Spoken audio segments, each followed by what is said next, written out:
Gas टंचाईच्या झळा मोठ्या देवस्थानांना देखील बसू लागलेल्या आहेत.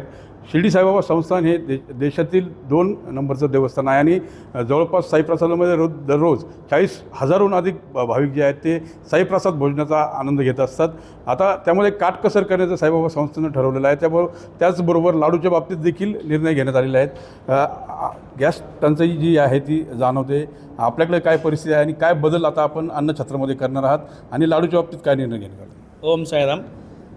सध्या साईबाबा संस्थांकडे उपलब्ध असलेल्या गॅसचा चांगल्या प्रकारे वापर व्हावा म्हणून आपण आजपासून साई प्रसादालयामध्ये 2 भाज्याऐवजी एकच भाजी सुरू केली आहेत.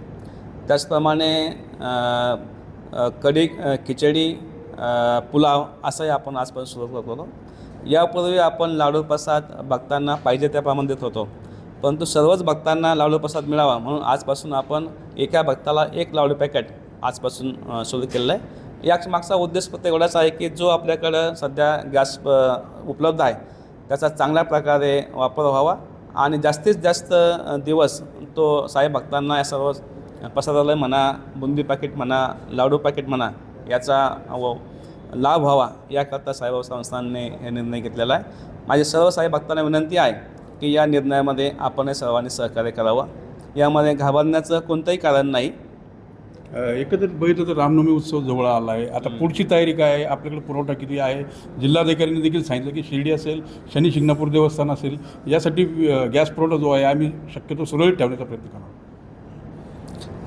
आता पुढील परिस्थितीप्रमाणे रामनवमी जवळ आलेलेच आहे. त्यामध्येही साई भक्तांना जेवढ्या सुविधा आवश्यक आहेत तेवढ्या आपण उपलब्ध करून देण्याचा साईबाबा संस्था निश्चित प्रयत्न करणार आहे. आपल्याकडं सौर ऊर्जा प्रकल्प आहे. 2009पासून तो कार्यरत आहे. त्यामुळे 200 किलो गॅसची रोज बचत होते.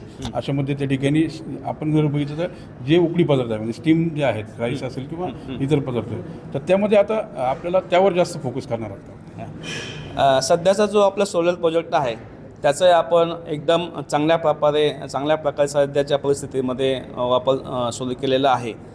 तोही निश्चितच आपल्याला फायदेशीर ठरत आहे. एकंदरीत बघितलं तर सौर ऊर्जेचा जो प्रकल्प आहे त्याचा देखील फायदा होतो आहे.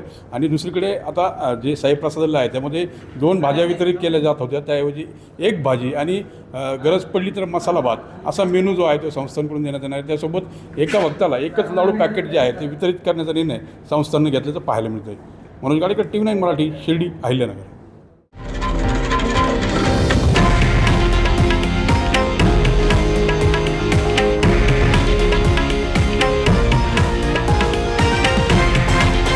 हे आहे देशातील नंबर 1 न्यूज नेटवर्क आणि आपण पाहत आहात TV9 मराठी, एकमेव.